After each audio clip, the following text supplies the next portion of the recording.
ಸ್ನೇಹಿತರೆ, ಮೀಡಿಯಾ ಮಾಸ್ಟರ್ಸ್ಗೆ ಸ್ವಾಗತ ಸುಸ್ವಾಗತ. ಗೆಳೆಯರೆ, ನನಗೆ ತುಂಬ ಬದುಕೋ ಆಸೆ ಏನಿಲ್ಲ.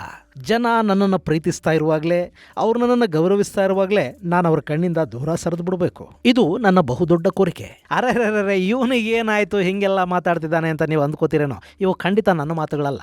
ಅಫ್ಕೋರ್ಸ್ ಈ ಥರದ ಅಂತ್ಯವನ್ನು ಸಾಕಷ್ಟು ಜನ ಬಯಸಲೂಬಹುದು. ಆದರೆ ಈ ಸಂದರ್ಭದಲ್ಲಿ ನಾನು ಈ ಮಾತುಗಳನ್ನು ಹೇಳ್ತಾ ಇರೋದು ರಷ್ಯಾದ ಅಧ್ಯಕ್ಷ ವ್ಲಾದಿಮಿರ್ ಪುತಿನ್ ಅವರ ಅತ್ಯಾಪ್ತ, ಪುತಿನ್ ಅವರ ನಂಬಿಕೆಯ ಸೈನಿಕ, ಜಾಗತಿಕವಾಗಿ ಅತಿ ಹೆಚ್ಚು ನಿರ್ಬಂಧಗಳಿಗೀಡಾಗಿರುವ ನರರೂಪ ರಕ್ಕಸ ಅಂತಲೇ ಗುರುತಿಸಿಕೊಂಡಿರುವ ಚೆಚನ್ಯಾದ ನಾಯಕ ರಮ್ಜಾನ್ ಕರ್ದೋವ್ ಅವರ ಮಾತುಗಳನ್ನು ಉಲ್ಲೇಖಿಸಿ.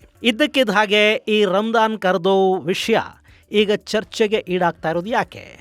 ಈ ಮನುಷ್ಯನ ಜೀವನ ಎಷ್ಟು ಭಯಾನಕ. ಪಶ್ಚಿಮದ ಮಾಧ್ಯಮಗಳು ವರದಿ ಮಾಡ್ತಿರೋ ಹಾಗೆ ಕರ್ದೋವ್ ಸಾವಿನ ಕ್ಷಣಗಳನ್ನು ಎಣಿಸ್ತಾ ಇದ್ದಾರ. ಅವರಿಗೆ ರಷ್ಯಾನೇ ವಿಷ ಇಕ್ಕಿಬಿಡ್ತಾ ಅನ್ನೋದ್ರ ಬಗ್ಗೆ ಒಂದಷ್ಟು ಮಾಹಿತಿಯನ್ನು ನಾವಿಲ್ಲಿ ನೋಡೋಣ. ಸ್ನೇಹಿತರೆ, ನಿಮ್ಮಲ್ಲಿ ಸಾಕಷ್ಟು ಜನ ಯೂಟ್ಯೂಬ್ ಚಾನಲ್ಗಳನ್ನು ಮಾಡಿರ್ತೀರಿ, ಮಾಡಬೇಕು ಅಂತ ಅಂದ್ಕೊಂಡಿರ್ತೀರಿ. ಆದರೆ ಅವುಗಳನ್ನು ಹೇಗೆ ಮುಂದುವರಿಸಬೇಕು ಅನ್ನೋ ಚಿಂತೆಯಲ್ಲಿರ್ತೀರಿ. ನಿಮಗಾಗಿನೇ ನಾವು ಒಂದು ಯೂಟ್ಯೂಬ್ ತರಬೇತಿ ಕಾರ್ಯಕ್ರಮವನ್ನು ಆಯೋಜಿಸ್ತಾ ಇದ್ದೀವಿ. ಅದರಲ್ಲಿ script writing, voice, camera, channel optimisation, monetisation, ಹಾಗೆ ಆರ್ಟಿಫಿಷಿಯಲ್ ಇಂಟೆಲಿಜೆನ್ಸ್, ಸೆಕ್ಯೂರಿಟಿ, ಹೀಗೆ ನಾನಾ ವಿಷಯಗಳನ್ನು ನೀವು ಕಲಿಯೋದಕ್ಕೆ ಸಾಧ್ಯ ಆಗುತ್ತೆ. ಇದೇ ಜನವರಿ 16, 17 ಮತ್ತು 18ನೇ ತಾರೀಕು ತರಬೇತಿ ಕಾರ್ಯಕ್ರಮವನ್ನು ಆಯೋಜಿಸ್ತಾ ಇದ್ದೀವಿ. ಹೆಚ್ಚಿನ ಮಾಹಿತಿಗಾಗಿ 9972379459 9972379459 ಸಂಖ್ಯೆಗೆ ಸಂಪರ್ಕಿಸಿ.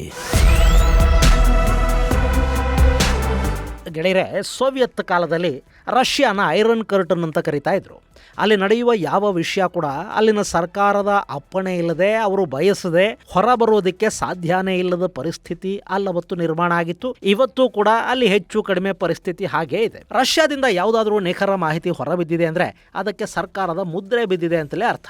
ಇಷ್ಟಾದರೂ ಪಶ್ಚಿಮದ ಕೆಲ ಪತ್ರಿಕೆಗಳು ಒಂದಷ್ಟು ಬೇಹುಗಾರಿಕಾ ಮಾಹಿತಿಯನ್ನು ಆಧರಿಸಿ ಆಗಾಗ್ಗೆ ಒಂದಷ್ಟು ಸೆನ್ಸೇಷನಲ್ ಸುದ್ದಿಗಳನ್ನು ಬಿತ್ತರಿಸ್ತಾ ಇರುತ್ತವೆ. ಈಗಲೂ ಕೂಡ ಅಂಥದ್ದೇ ಒಂದು ಸುದ್ದಿ ಹೊರಬಿದ್ದಿದೆ. ರಷ್ಯಾ ಅಧ್ಯಕ್ಷರ ಬಲಗೈ ಬಂಟನಂತಿದ್ದ ಚೆಚನ್ಯಾ ನಾಯಕ ರಮ್ಜಾನ್ ಕರ್ದೋವ್ಗೆ ವಿಷಪ್ರಾಶನ ಆಗಿದೆ. ಅವರು ತುಂಬ ಸೀರಿಯಸ್ ಆಗಿದ್ದಾರೆ. ಅವರ ಕಿಡ್ನಿಗಳು ಫೇಲ್ ಆಗಿವೆ. ಕರ್ದೋವ್ ಈಗ ಡಯಾಲಿಸಿಸ್ ಅಲ್ಲಿದ್ದಾರೆ ಅನ್ನೋ ಮಾಹಿತಿ ಹೊರಬಂದರೆ, ಮತ್ತೊಂದು ಕಡೆ ಕರ್ದೋವ್ಗೆ ಪ್ರಜ್ಞೆನೇ ಇಲ್ಲ, ಅವರು ಕೋಮಾದಲ್ಲಿದ್ದಾರೆ ಅನ್ನೋ ಥರದ ಸುದ್ದಿಗಳು ಕೂಡ ಕೇಳಿ ಬರ್ತಾ ಇವೆ. ಆದರೆ ಇದರಲ್ಲಿ ನಿಜ ಯಾವುದು ಸುಳ್ಳು ಯಾವುದು ಅನ್ನೋದು ಮಾತ್ರ ಕನ್ಫರ್ಮ್ ಆಗ್ತಾ ಇಲ್ಲ. ಆದರೂ ಈ ಸುದ್ದಿ ವಿಪರೀತ ಓಡಾಡ್ತಾ ಇದೆ. ಅದಕ್ಕೆ ಕಾರಣ ರಮ್ಜಾನ್ ಕರ್ದೋವ್ ಅನ್ನೋ ಹೆಸರು. ಗೆಳೆಯರೆ, ಈತನ ಹೆಸರನ್ನು ಬರೆಯುವಾಗ ರಮ್ಜಾನ್ ಅಂತ ಬರೀತಾರೆ. ಬಹುಶಃ ಇದನ್ನು ರಂಜಾನ್ ಕರ್ದೋವ್ ಅಂತ ಕರಿಬೇಕು ಅಂತ ಅನಿಸುತ್ತೆ. ನಾನು ರಂಜಾನ್ ಕರ್ದೋವ್ ಅಂತಲೇ ಕರೆದು ಬಿಡ್ತೀನಿ. ಈ ಕರ್ದೋವ್ ಅನ್ನೋ ಹೆಸರು ಕೇಳ್ತಿದ್ದಂತೆ ಜಗತ್ತಿನ ಕಣ್ಣು ಚೆಚನ್ಯಾದ ಕಡೆಗೆ ಹೊರಳುತ್ತೆ. ಗೆಳೆಯರೆ, 49 ವರ್ಷದ ರಮ್ಜಾನ್ ಕರ್ದೋವ್ ಸದ್ಯಕ್ಕೆ ಚೆಚನ್ಯಾ ಪ್ರಾಂತ್ಯದ ಮುಖ್ಯಸ್ಥ. ಹಾಗೆ ನೋಡಿದರೆ ಆತನ ತಂದೆ ಅಹ್ಮದ್ ಕರ್ದೋವ್ 2003ರಿಂದ 2004ರವರೆಗೆ ಚೆಚನ್ಯಾ ಅಧ್ಯಕ್ಷರಾಗಿದ್ದರು. 2004ರಲ್ಲಿ ಅಹ್ಮದ್ ಕರ್ದೋವ್ ಅವರನ್ನು ಇಸ್ಲಾಮಿಕ್ ಮೂಲಭೂತವಾದಿಗಳು, ಅಂದರೆ ರಷ್ಯಾದಿಂದ ಚೆಚನ್ಯಾನ ಬೇರ್ಪಡಿಸಿ ಅದನ್ನೊಂದು ಪ್ರತ್ಯೇಕ ರಾಷ್ಟ್ರ ಮಾಡಬೇಕು ಅಂತ ಹೊರಟಿದ್ದ ಗುಂಪು ಬಾಂಬ್ ದಾಳಿಯ ಮೂಲಕ ಅಹ್ಮದ್ ಅವರನ್ನು ಕೊಲೆ ಮಾಡಿತು. ಈ ಅಹ್ಮದ್ ಕೂಡ 90ರ ದಶಕದಲ್ಲಿ ಚೆಚನ್ಯಾ ಬಂಡುಕೋರರಾಗಿದ್ದವರೇ. ಅವರ ಜೊತೆ ರಂಜಾನ್ ಕೂಡ ಚೆಚನ್ಯಾ ಬಂಡುಕೋರರ ಪಡೆಯಲಿದ್ದರು. ಮೊದಲ ಚೆಚನ್ ರಷ್ಯಾ ಯುದ್ಧದಲ್ಲಿ ರಷ್ಯಾ ವಿರುದ್ಧ ನಿಂತಿದ್ದ ಅಹ್ಮದ್ ಕರ್ದೋವ್ ಅವರ ಇಡೀ ಕುಟುಂಬ 2ನೇ ಚೆಚನ್ ಯುದ್ಧದ ಹೊತ್ತಿಗೆ ರಷ್ಯಾದ ಜೊತೆ ಕೈ ಜೋಡಿಸಿತ್ತು. ಅಷ್ಟೊತ್ತಿಗಾಗಲೇ ರಷ್ಯಾದಲ್ಲಿ ಪುತಿನ್ ಪ್ರವರ್ಧಮಾನಕ್ಕೆ ಬಂದಾಗಿತ್ತು. ಯಾವ ಹಾವಿಗೆ ಯಾವ ಪುಂಗಿ ಊದಬೇಕು ಅನ್ನೋದು ಪುತಿನ್ಗೂ ಚೆನ್ನಾಗಿ ಗೊತ್ತಿತ್ತು. ಹೀಗಾಗಿ ಕರ್ದೋವ್ ಪುತಿನ್ರ ಹಿಂಬಾಲಕರಾಗಿ ಗುರುತಿಸಿಕೊಂಡ್ರು. 2003ರ ಹೊತ್ತಿಗೆ ಅವರಿಗೆ ಚೆಚನ್ ಪ್ರಾಂತ್ಯದ ಅಧ್ಯಕ್ಷನ ಹುದ್ದೆ ಸಿಕ್ತು. ಆದರೆ ಅವರ ಅಕಾಲಿಕ ಸಾವಿನ ನಂತರ ಚೆಚನ್ಯಾದಲ್ಲಿ ಒಂದಷ್ಟು ಬದಲಾವಣೆಗಳಾದವು. ಪುತಿನ್ ಅಹ್ಮದ್ ಕರ್ದೋವ್ ಅವರ ಮಗ ರಮ್ಜಾನ್ ಕರ್ದೋವ್ ಅವರನ್ನು ಚೆಚನ್ಯಾದ ನಾಯಕನನ್ನಾಗಿ ಮಾಡಿದರು. 2007ರ ಹೊತ್ತಿಗೆ ಈ ರಮ್ಜಾನ್ ಕರ್ದೋವ್ ಚೆಚನ್ಯಾದ ಅನಭಿಷಿಕ್ತ ದೊರೆಯಂತಾದರು. ಪುತಿನ್ ಪರಮಾಪ್ತರಾಗಿ ಗುರುತಿಸಿಕೊಂಡ್ರು. ಕರ್ದೋವ್ ಚೆಚನ್ಯಾದಲ್ಲಿ ಬಂಡುಕೋರರನ್ನು ಮಟ್ಟ ಹಾಕೋದಕ್ಕೆ ರಷ್ಯಾದ ಸೇನೆಗೆ ದೊಡ್ಡ ಮಟ್ಟದಲ್ಲಿ ನೆರವನ್ನು ಕೊಟ್ಟರು. ರಷ್ಯಾ ಕೂಡ ಚೆಚನ್ ಪ್ರದೇಶಕ್ಕೆ ಸ್ವಾಯತ್ತತೆಯನ್ನು ಕೊಡ್ತು. ಅಷ್ಟರ ಮಟ್ಟಿಗೆ ಪುತಿನ್ ಕರ್ದೋವ್ ಅವರನ್ನು ನಂಬಿದರು. ಇನ್ನು ಕರ್ದೋವ್ ಕೆಲ ವಿಷಯದಲ್ಲಿ ಪುತಿನ್ ಅವರನ್ನೇ ಅನುಸರಿಸಿದರು. ಚೆಚನ್ಯಾದಲ್ಲಿ ತನ್ನ ವಿರುದ್ಧ ಇದ್ದವರನ್ನೆಲ್ಲ ಈತ ಕೊಂದು ಮುಗಿಸ್ತಾ ಹೋದ ಅನ್ನೋ ಆರೋಪ ಕೇಳಿಬಂತು.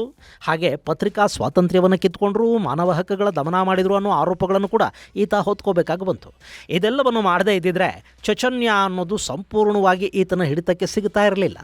ಗೆಳೆಯರೆ, ಈ ಮಾಧ್ಯಮ ಸ್ವಾತಂತ್ರ್ಯ ಅನ್ನೋ ಪದ ಕೇಳಿದಾಗ ನಿಜಕ್ಕೂ ನಗು ಬರುತ್ತೆ. ಸರ್ವಾಧಿಕಾರಿಗಳ ದೇಶದಲ್ಲಿ ಬಲವಂತವಾಗಿ ಮಾಧ್ಯಮಗಳ ಬಾಯಿ ಮುಚ್ಚಿಸಲಾಗುತ್ತೆ. ಅದೇ ಪ್ರಜಾಪ್ರಭುತ್ವ ಅಥವಾ ಬಂಡವಾಳಶಾಹಿ ನೀತಿಗಳನ್ನು ಅನುಸರಿಸೋ ದೇಶಗಳಲ್ಲಿ ಶ್ರೀಮಂತರ ಕೈಗೆ, ಉದ್ಯಮಿಗಳ ಕೈಗೆ ಮಾಧ್ಯಮಗಳು ಸಿಗುತ್ತವೆ. ಅಲ್ಲಿ ಅವರು ತಮಗೆ ಬೇಕಾದಂತೆ ಅವುಗಳನ್ನು ಬಳಸ್ಕೊಳ್ತಾ ಹೋಗ್ತಾರೆ. ಎರಡೂ ಕಡೆಗಳಲ್ಲಾಗೋದು ಒಂದೇ, ಆದರೆ ಅದರ ಸ್ವರೂಪ ಬೇರೆ ಬೇರೆ ಅಷ್ಟೇ. ಇನ್ನು ಈಗ ಇಡೀ ಚೆಚನ್ಯ ರಂಜಾನ್ ಕರ್ದೋವ್ ಹಿಡಿತದಲ್ಲಿದೆ. ಆತ 2007ರಿಂದ ಇಲ್ಲಿವರೆಗೆ ತನ್ನ ಸಂಬಂಧಿಕರ ಪೈಕಿ ಸುಮಾರು 96 ಮಂದಿಯನ್ನು ಅಲ್ಲಿನ ಆಡಳಿತದ ಒಳಕ್ಕೆ ತಗೊಂಡಿದ್ದಾರೆ. ಹಾಗೆಯೇ ಅವರ ಮಗ ಈಗ 20 ವರ್ಷದ ಅಹ್ಮದ್ ಕರ್ದೋವ್ ಚೆಚನ್ಯ ಪ್ರಾಂತ್ಯದ ಉಪ ಪ್ರಧಾನಿಯಾಗಿದ್ದಾರೆ. ಕರ್ದೋವ್ ತನ್ನೆಲ್ಲ ವಿರೋಧಿಗಳನ್ನು ಕೊಂದು ಹಾಕ್ತಾರೆ. ಹೀಗಾಗಿ ಆತನನ್ನು ಅಲ್ಲಿ ಯಾರು ಪ್ರಶ್ನೆ ಮಾಡೋರು ಇಲ್ಲ, ವಿರೋಧಿಗಳು ಹೊರಗೆ ಬರೋದೂ ಇಲ್ಲ. ಈ ಕ್ರೌರ್ಯದ ಕಾರಣಕ್ಕಾಗಿಯೇ 2021ರಲ್ಲಿ ಅಮೆರಿಕ ಹಾಗೂ ಯುರೋಪಿಯನ್ ಯೂನಿಯನ್ಗಳು ಈತನ ಮೇಲೆ ನಿರ್ಬಂಧಗಳನ್ನು ಹೇರಿದ್ವು. ಇವತ್ತು ಜಗತ್ತಲ್ಲಿ ಅತಿ ಹೆಚ್ಚು ನಿರ್ಬಂಧಗಳನ್ನು ಎದುರಿಸ್ತಾ ಇರೋ ರಾಜಕೀಯ ನಾಯಕರ ಪೈಕಿ ಕರ್ದೋವ್ ಕೂಡ ಒಬ್ಬರು. ಕಿಮ್ ಜಾಂಗ್ ಉನ್ನ ಹಾಗೆ ಈ ಕರ್ದೋವ್ ಕೂಡ ಪಶ್ಚಿಮದ ಕಣ್ಣಿಗೆ ವಿಲನ್ ಥರ ಕಾಣ್ತಾರೆ. ಹಾಗೆ ನೋಡೋದಕ್ಕೂ ಕಿಮ್ ಜಾಂಗ್ ಉನ್ಗಿಂತ ಸ್ವಲ್ಪ ಭಿನ್ನವಾಗಿ ಈತ ಕೂಡ ವಿಚಿತ್ರವಾಗಿ ಕಾಣ್ತಾನೆ. ಹಾಗಂತ ಕರ್ದೋವ್ಗಿಂತಲೂ ಕ್ರೂರಿಗಳು ಜಗತ್ತಲ್ಲಿಲ್ವಾ? ಇದ್ದಾರೆ. ಆದರೆ ಆತ ರಷ್ಯಾ ಅಧ್ಯಕ್ಷ ಪುತಿನ್ ಜೊತೆಗಿದ್ದಾನೆ, ಅಮೆರಿಕ ಹಾಗೂ ಪಶ್ಚಿಮದ ವಿರುದ್ಧ ಇದ್ದಾನೆ. ಹೀಗಾಗಿ ಅವರ ಕಣ್ಣಿಗೀತ ದೊಡ್ಡ ವಿಲನ್ನು. ಸಿರಿಯಾದ ಅಧ್ಯಕ್ಷ ಅಹಮದ್ ಅಲ್ ಶರಾ ಒಂದು ಕಾಲಕ್ಕೆ ಇದೇ ಅಮೆರಿಕದ ಮೋಸ್ಟ್ ವಾಂಟೆಡ್ ಪಟ್ಟಿಯಲ್ಲಿದ್ದ, ಅಲ್ ಖೈದಾ ಜೊತೆ ಗುರುತಿಸ್ಕೊಂಡಿದ್ದ. ಆದರೆ ಈಗ ಅವನು ಅಮೆರಿಕದ ಮಿತ್ರ. ಅಮೆರಿಕ ಅಧ್ಯಕ್ಷ ಡೊನಾಲ್ಡ್ ಟ್ರಂಪ್ ತಾವೇ ಖುದ್ದಾಗಿ ಹೋಗಿ ಈ ಅಲ್ ಶರಾನ ಕೈಕುಲುಕಿ ಬರ್ತಾರೆ. ಇನ್ನು ಪಾಕಿಸ್ತಾನದಲ್ಲಿ ಸೇನಾಡಳಿತ ತರೋದಕ್ಕೆ ಹೋಗಿ ಆಸಿಮ್ ಮುನೀರ್ ಕೂಡ ಅಮೆರಿಕಾಗೆ ಓಕೆನೆ. ಯಾಕೆಂದರೆ ಅವರಿಂದ ಅಮೆರಿಕಾಗೆ ಲಾಭ ಆಗ್ತಾ ಇದೆ. ಯಾರಿಂದ ಲಾಭ ಆಗುತ್ತೆ? ಅವನು ದುಷ್ಟ ಆದರೂ, ದುರ್ಮಾರ್ಗ ಆದರೂ, ಕ್ರೂರಿ ಆದರೂ, ನರಹಂತಕ ಆದರೂ, ಉಗ್ರ ಆದರೂ ಅಮೆರಿಕ ಅವನನ್ನು ಒಪ್ಪಿಕೊಳ್ಳುತ್ತೆ. ಆದರೆ ಅದೇ ಥರದ ವ್ಯಕ್ತಿಗಳು, ವ್ಯಕ್ತಿತ್ವಗಳು ಮತ್ತೊಬ್ಬರ ಜೊತೆಗಿದ್ದಾಗ ಅವರನ್ನು ವಿಲನ್ ಥರ ನೋಡುತ್ತೆ. ಇದು ಸಹಜ ಬಿಡಿ. ಇನ್ನು ಕರ್ದೋವ್ ಪುತಿನ್ ನಂಬಿಕೆಯ ಬಂಟ. ಈ ಹಿಂದೆ ರಷ್ಯಾ ಯುಕ್ರೇನ್ ಯುದ್ಧದ ನೇತೃತ್ವವನ್ನು ನನಗೆ ವಹಿಸಿಕೊಟ್ಟುಬಿಡಿ ಅಂತ ಈತ ಕೇಳಿದ್ದ. ಅಷ್ಟೇ ಅಲ್ಲ, ವ್ಯಾಗನರ್ ಗ್ರೂಪ್ ರಷ್ಯಾದ ವಿರುದ್ಧ, ಪುತಿನ್ ವಿರುದ್ಧ ದಂಗೆಳ್ತಾ ಇದೆ ಅನ್ನೋ ಮಾಹಿತಿಯನ್ನು ಸಕಾಲಕ್ಕೆ ಪುತಿನ್ಗೆ ತಲುಪಿಸಿದ್ದು ಕೂಡ ಇದೇ ರಂಜಾನ್ ಕರ್ದೋವ್ ಅಂತ ಹೇಳ್ತಾರೆ. ಇಂಥ ಕರ್ದೋವ್ ಈಗ ಕಿಡ್ನಿ ಸಮಸ್ಯೆಗೊಳಗಾಗಿದ್ದಾರೆ. ಅವರು ಡಯಾಲಿಸಿಸ್ಗೆ ಒಳಗಾಗ್ತಾ ಇದ್ದಾರೆ. ಇಷ್ಟೆಲ್ಲ ಆದರೂ ಕೂಡ ರಷ್ಯಾದ ರಾಜಧಾನಿ ಮಾಸ್ಕೋಗೆ ಹೋಗಿ ಟ್ರೀಟ್ಮೆಂಟನ್ನು ತಗೊಳ್ಳೋದಕ್ಕೆ ರಂಜಾನ್ ಸಿದ್ಧ ಇಲ್ಲ. ಅವರಿಗೆ ಮಾಸ್ಕೋದ ವೈದ್ಯರ ಮೇಲೆ ನಂಬಿಕೆ ಇಲ್ಲ. ಮಾಸ್ಕೋದಲ್ಲಿ ತನಗೆ ವಿಷ ಹಾಕಿಬಿಟ್ರೆ, ತನ್ನನ್ನು ಕೊಂದುಬಿಟ್ರೆ ಅನ್ನೋ ಭಯ ಅವರನ್ನು ಕಾಡ್ತಾ ಇದೆ. ಈತನಿಗೀಗಾಗಲೇ ವಿಷಪ್ರಾಶನ ನಡೆದಿದೆ.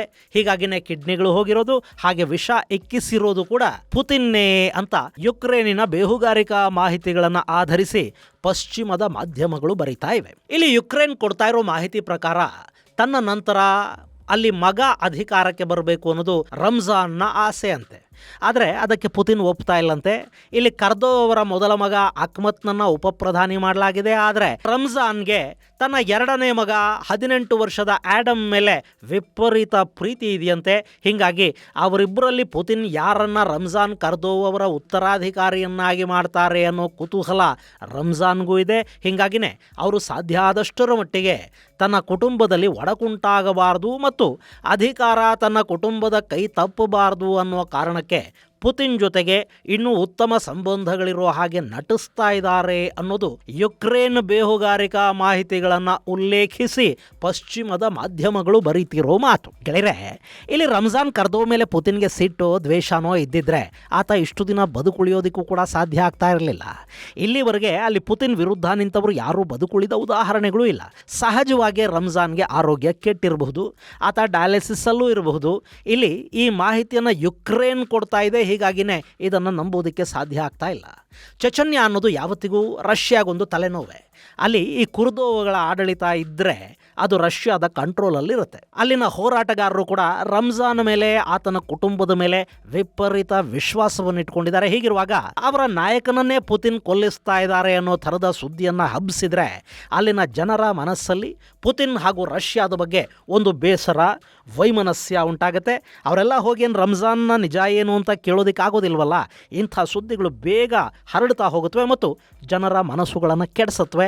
ಆ ಕೆಲಸವನ್ನು ಇಲ್ಲಿ ಪಶ್ಚಿಮ ಹಾಗೂ ಯುಕ್ರೇನ್ ಯಾತ್ರೆಯನ್ನು ಮಾಡ್ತಾ ಇದ್ದಂತಿದೆ. ಇನ್ನು ಚೆಚನ್ ಅನ್ನೋ ಪುಟ್ಟ ಪ್ರಾಂತ್ಯ 16,171 ಚದರ ಕಿಲೋಮೀಟರ್ ವಿಸ್ತೀರ್ಣವನ್ನು ಹೊಂದಿದೆ. ಆದರೆ ಅಲ್ಲಿ ಸುಮಾರು 1.5 ಕೋಟಿಯಷ್ಟು ಜನ ವಾಸ ಮಾಡ್ತಾರೆ. ಅದರಲ್ಲೂ 96.4% ಚೆಚನ್ ಬುಡಕಟ್ಟಿಗೆ ಸೇರಿದವರಿದ್ದಾರೆ. ಇನ್ನುಳಿದ 1.2% ರಷ್ಯನ್ರಿದ್ದಾರೆ. ಹಾಗೆ ಬೇರೆ ಬೇರೆ ಬುಡಕಟ್ಟು ಜನ ಕೂಡ ಇಲ್ಲಿದ್ದಾರೆ. ಇನ್ನು ಈ ಚೆಚನ್ ಜನಾಂಗ ಇಸ್ಲಾಂ ಅನ್ನು ಫಾಲೋ ಮಾಡುತ್ತೆ. ಹೀಗಾಗಿ ರಷ್ಯಾದಲ್ಲಿರುವ ಒಟ್ಟು ಜನಸಂಖ್ಯೆಯ ಪೈಕಿ 10% ಮುಸ್ಲಿಮರಿದ್ದಾರೆ. ಅದರಲ್ಲೂ ಅತಿ ಹೆಚ್ಚು ಮುಸ್ಲಿಮರಿರೋದು ಈ ಚೆಚನ್ ಭಾಗದಲ್ಲಿ. ಚೆಚನ್ನ ಅಧ್ಯಕ್ಷ ರಂಜಾನ್ ಸೇರಿದಂತೆ ಇಲ್ಲಿನ ಸೇನಾಧಿಕಾರಿಗಳು ಹಾಗೂ ಒಂದಷ್ಟು ಸಾಮಾನ್ಯ ಜನ ಕೂಡ ಇಸ್ಲಾಮಿಕ್ ಐಡೆಂಟಿಟಿಯನ್ನು ಉಳಿಸ್ಕೊಂಡಿದ್ದಾರೆ.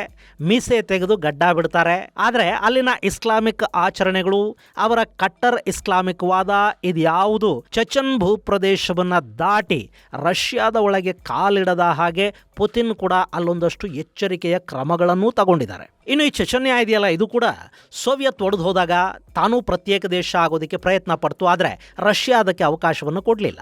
ಆ ಬಳಿಕ ರಷ್ಯಾ ಜೊತೆ ಸಂಬಂಧಗಳನ್ನು ಗಟ್ಟಿ ಮಾಡಿಕೊಂಡ ಚೆಚನ್ಯ ಈಗ ರಷ್ಯಾ ಸೇನೆಗೆ ಬಹುದೊಡ್ಡ ಕೊಡುಗೆಯನ್ನು ಕೊಟ್ಟಿದೆ. ಕೆಲ ಮೂಲಗಳ ಪ್ರಕಾರ ರಷ್ಯಾದ ಸೈನ್ಯದಲ್ಲಿ ಚೆಚನ್ ಬುಡಕಟ್ಟು ಜನರ ಸಂಖ್ಯೆ ಸುಮಾರು 50,000ಕ್ಕೂ ಹೆಚ್ಚಿದೆಯಂತೆ. ಅದರಲ್ಲೂ ಬಹುಪಾಲು ಜನ ಈಗ ಯುಕ್ರೇನ್ನಲ್ಲಿ ಕಾದಾಡ್ತಾ ಇದ್ದಾರೆ. ಇಲ್ಲಿ ಕಾರ್ದೋವ್ ತನ್ನ ತಂದೆ ಅಹ್ಮದ್ ಹೆಸರಲ್ಲಿ ಅಹ್ಮದ್ ಬಟಾಲಿಯನ್ ಅನ್ನೋ ಒಂದು ಸೇನೆಯನ್ನೇ ಸಿದ್ಧಪಡಿಸಿದ್ದಾರೆ. ಅದು ಆ ಭಾಗದ ಅತ್ಯಂತ ಬಲಿಷ್ಠ ಸೇನೆ ಅಂತ ಕೂಡ ಕರೆಸ್ಕೊಳ್ಳುತ್ತೆ. ಸೊ ರಷ್ಯಾಗೀಗ ಚೆಚನ್ಯ ಅನ್ನೋದು ತುಂಬಾನೇ ಮುಖ್ಯ. ಹೀಗಾಗಿನೇ ಅಲ್ಲಿ ಸುಳ್ಳು ಸುದ್ದಿಗಳನ್ನು ಹಬ್ಬಿಸುವ ಕೆಲಸ, ರಷ್ಯಾ ಸೈನ್ಯದಲ್ಲಿನ ಚೆಚನ್ ಬುಡಕಟ್ಟು ಜನರನ್ನ ಬಂಡೇಳಿಸುವ ಪ್ರಯತ್ನಗಳು ಇವೆಲ್ಲ ಶುರುವಾಗಿರೋ ಸಾಧ್ಯತೆಗಳು ಕಾಣ್ತಾ ಇವೆ. ಇದು ಗೆಳೆಯರೆ, ಪುತಿನ್ ಪರಮಾಪ್ತನಿಗೆ ರಷ್ಯಾನೇ ವಿಷ ಇಕ್ಕಿದೆ ಅನ್ನೋ ಬಗ್ಗೆ ಪಶ್ಚಿಮದ ಮಾಧ್ಯಮಗಳ ವರದಿಗೆ ಸಂಬಂಧಪಟ್ಟ ಒಂದಷ್ಟು ಮಾಹಿತಿ. ಮುಂದಿನ ಸಂಚಿಕೆಯಲ್ಲಿ ಮತ್ತಷ್ಟು ವಿಶೇಷಗಳ ಜೊತೆ ಮತ್ತೆ ಭೇಟಿಯಾಗೋಣ. ಅಲ್ಲಿವರೆಗೆ ಜೈ ಹಿಂದ್, ಜೈ ಕರ್ನಾಟಕ.